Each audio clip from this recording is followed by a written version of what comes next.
आज मैं आपको बताने वाला हूँ 10 ऐसे नेताओं के बारे में जिन्होंने बीजेपी पार्टी छोड़ी और पछताए। आखिर क्यों, आइए जानते हैं इस वीडियो में। नंबर 10 पर आते हैं बाबूलाल मरांडी जी, झारखंड के पहले मुख्यमंत्री और बीजेपी के सबसे बड़े आदिवासी चेहरे। साल 2006 में इनके अंदर का स्वाभिमान अचानक इतना जाग उठा कि उन्होंने सोचा कि अब तो अपना अलग साम्राज्य चलाएंगे। बीजेपी को बाय बाय बोला और अपनी अलग पार्टी बना ली, झारखंड विकास मोर्चा। इनको लगा था कि झारखंड की जनता इनके पीछे पीछे भागेगी और बीजेपी वहां जीरो हो जाएगी, लेकिन राजनीति की शतरंज पर हर चाल सही नहीं बैठती।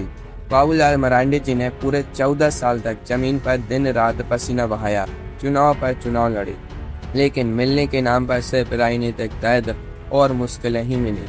पार्टी के विधायक एक एक करके दूसरी पार्टियों में भागते रहे और बाबूलाल मरांडी जी बस हाथ मलते रह गए। लेकिन कहानी में असली ट्विस्ट तब आया जब 14 साल का वनवास काटने के बाद उन्हें समझ आया कि अकेले चने से फाड़ नहीं फूटता। पछतावा इतना जबरदस्त हुआ कि साल 2020 में बिना किसी शर्त के अपनी पार्टी का विलय वापस बीजेपी में कहना पड़ा। सोचिए, जो 14 साल वो राष्ट्रीय राजनीति में अपना दबदबा बना सकते थे, वो बस झारखंड के कोने में अपनी ही पार्टी को बचाने में निकल गए। इसे कहते हैं गुस्से में आकर अपना ही घर फूंक देना। नंबर 9 पर आती हैं उमा भारती जी, फायर ब्रांड नेता, राम मंदिर आंदोलन का बड़ा चेहरा और मध्य प्रदेश के पूर्व मुख्यमंत्री। साल 2005 में पार्टी की टॉप लीडरशिप से ऐसी अनबन हुई कि गुस्से में आकर इन्होंने बीजेपी को अलविदा कह दिया। इन्होंने सोचा कि इनका अपना पर्सनल और इतना बड़ा है कि वो अकेले ही पूरी मध्य प्रदेश की राजनीति को हिला देंगी। इन्होंने बनाई भारतीय जनशक्ति पार्टी। इन्हें लगा था कि बीजेपी के कार्यकर्ता इनके पीछे लाइन लगा देंगे, लेकिन जब साल 2008 के विधानसभा चुनाव आए तो जनता ने इन्हें ऐसा झटका दिया जिनकी पार्टी का खाता भी बड़ी मुश्किल से खुला। सोचा था किला बनाएंगी, लेकिन सड़क पर आ गई। जिस मध्य प्रदेश पर वो राज करती थी, वहाँ उनकी राजनीतिक जमीन खिसक गई।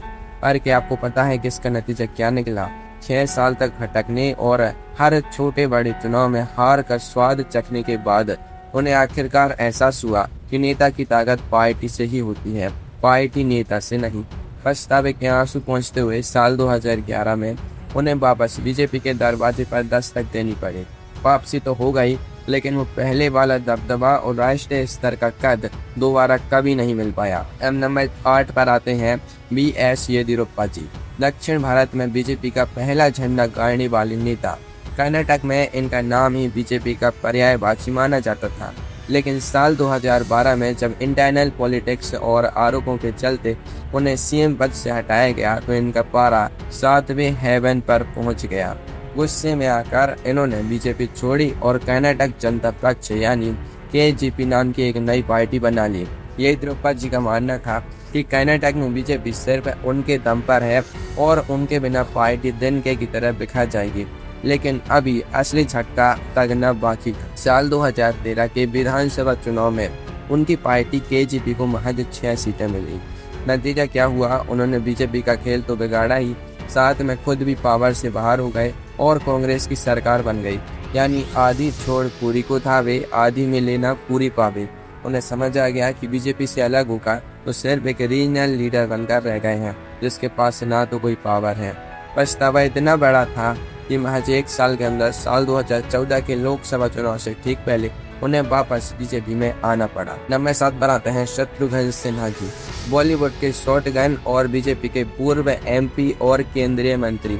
साल 2019 से पहले तक ये बीजेपी में रहते हुए भी अपनी ही पार्टी पर ऐसे शब्दों के तीर चलाते थे कि विपक्ष भी हैरान रह जाता था। उन्हें लगता था कि उनका खामोश वाला दबदबा उन्हें कहीं भी जिता देगा। आखिर में साल 2019 में उन्होंने बीजेपी छोड़ी और कांग्रेस में शामिल हो गए। उन्होंने पटना साहिब सीट से चुनाव लड़ा, लेकिन जब रिजल्ट आए तो पब्लिक ने उन्हें ऐसा खामोश किया कि उनकी बोलती ही बंद हो गई। भारी मार्जिन से चुनाव हार गए। कांग्रेस में उनका कोई फ्यूचर नहीं दिखा तो वो भागकर तृणमूल कांग्रेस में चले गए और बंगाल के आसनसोल से MP बने। लेकिन क्या आपको पता है कि इनका असली पछतावा क्या है? कहाँ तो वो दिल्ली की राष्ट्रीय राजनीति के हीरो हुआ करते थे, अटल आडवाणी के दौर में बड़े मंत्री थे, और कहाँ वो अब की वाले के रीजनल पार्टी के आम MP बनकर रह गए हैं। उनका वो राष्ट्रीय कद, वो टीवी डिबेट्स का ग्लैमर और वो दिल्ली के पावर कॉरिडोर की पहुंच अब खत्म हो गई। राजनीति में इसे कहते हैं ऊंचे पद से सीधे जमीन पर गिरना। नंबर 6 पर आते हैं यशवंत सिन्हा जी, देश के पूर्व वित्त मंत्री और विदेश मंत्री। बीजेपी के सबसे पढ़े लिखे और सीनियर नेताओं में इनकी गिनती होती थी, लेकिन साल 2018 में लीडरशिप से मतभेद के चलते उन्होंने बीजेपी को अलविदा कह दिया। उन्हें लगा था कि उनका अर्थशास्त्र और अनुभव विपक्ष के लिए ब्रह्मास्त्र साबित होगा और वो नरेंद्र मोदी जी को घेर लेंगे। पहले उन्होंने अलग अलग मंच बनाए, फिर साल 2021 में तृणमूल कांग्रेस में शामिल हो गए। उनकी महत्वाकांक्षा इतनी बढ़ गई कि साल 2022 में वो विपक्ष की तरफ से राष्ट्रपति पद के उम्मीदवार बन गए। उन्हें लगा था कि पूरा विपक्ष एकजुट होकर उन्हें देश का प्रथम नागरिक बना देगा, लेकिन आखिर में क्या हुआ? द्रौपदी मुर्मू जी के सामने उन्हें ऐसी करारी हार मिली कि उनका पॉलिटिकल करियर ही हमेशा के लिए कोच हो गया।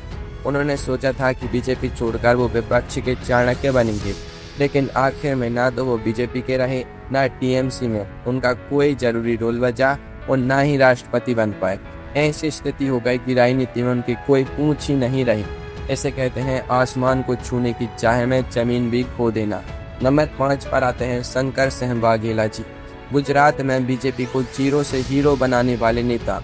नरेंद्र मोदी जी और LK आडवाणी जी के साथ मिलकर इन्होंने गुजरात में RSS और बीजेपी का आधार मजबूत किया था, लेकिन साल 1996 में CM पद की कुर्सी के चक्कर में उनके अंदर का बगावत का कीड़ा जाग उठा।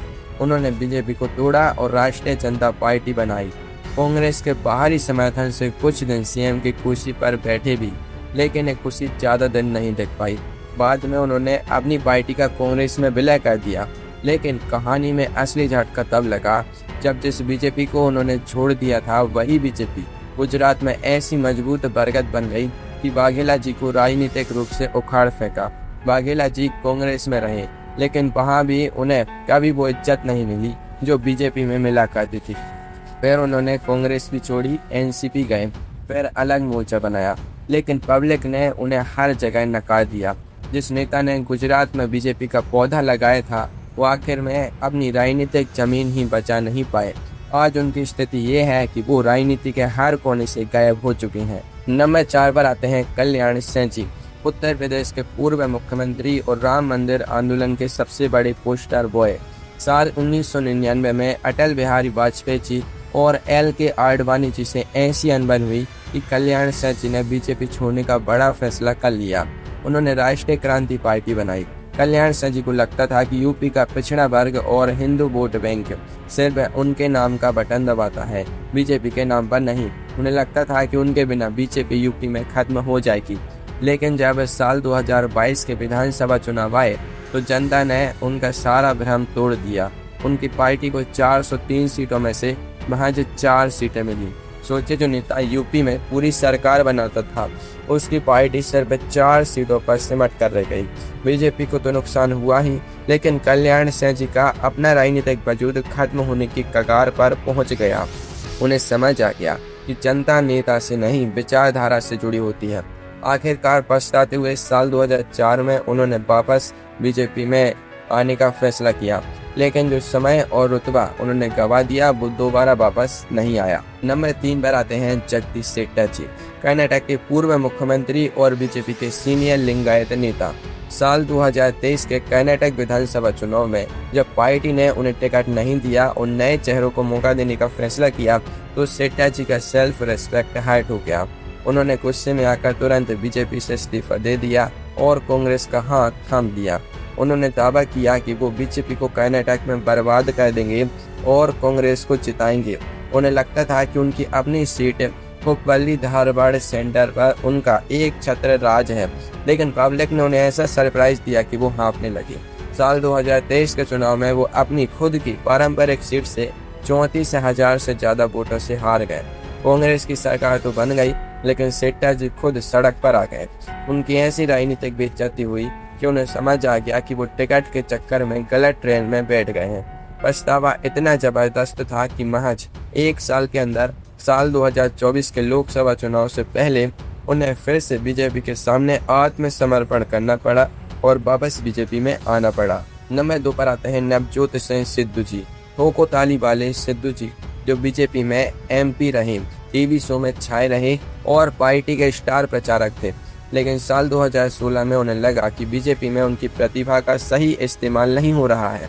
उन्होंने बीजेपी छोड़ी और साल 2017 में कांग्रेस ज्वाइन कर ली। पंजाब में उन्हें लगता था कि वो सीएम की कुर्सी के सबसे बड़े हकदार हैं। उन्होंने पंजाब कांग्रेस का अध्यक्ष बनने के बाद अपनी सरकार के सीएम कैप्टन अमरिंदर सिंह जी के खिलाफ ऐसा मोर्चा खोला कि पूरी कांग्रेस पार्टी धराशायी हो गई। साल 2022 के विधानसभा चुनाव में सिद्धू जी ने सोचा था कि वो पंजाब के राजा बनेंगे, लेकिन जनता ने उन्हें ऐसी पटखनी दी कि वो अमृतसर ईस्ट सीट से खुद ही चुनाव हार गए। उनके चक्कर में कांग्रेस पंजाब से साफ हो गई और आम आदमी पार्टी ने बाजी मार ली। आज सिद्धू जी ना तो पंजाब कांग्रेस के अध्यक्ष हैं, ना एमएलए हैं और ना ही राजनीति में उनका कोई लेना देना बचा है। राजनीति में ऐसी खुदकुशी शायद ही किसी नेता ने की हो।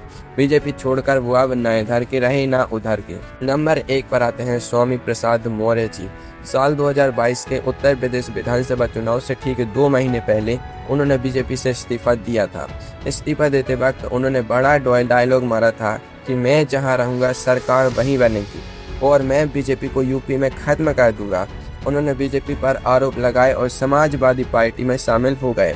उन्हें लगा था कि उनका मौर्य कुशवाहा वोट बैंक उनके पीछे पीछे एसपी में चला जाएगा और वो एसपी सरकार में डिप्टी सीएम बनेंगे। लेकिन अभी सबसे बड़ा क्लाइमैक्स बाकी था। साल 2022 के रिजल्ट आए और यूपी में बीजेपी की सरकार फिर से बन गई और स्वामी प्रसाद मौर्य जी अपनी ही सीट फाजिल नगर से चुनाव हार गए। पब्लिक ने उन्हें ऐसी धूल चटाई कि उनका सारा घमंड चूर चूर हो गया। इसके बाद वो एसपी में गए, वहाँ रामचरितमानस और सनातन धर्म पर विवादित बयान दिए, जिससे एसपी को नुकसान होने लगा। तो अखिलेश यादव जी ने भी उन्हें किनारे कर दिया। आखिरकार उन्होंने एसपी भी छोड़ दी और अपनी नई पार्टी बनाई जिसको कोई नहीं पूछ रहा।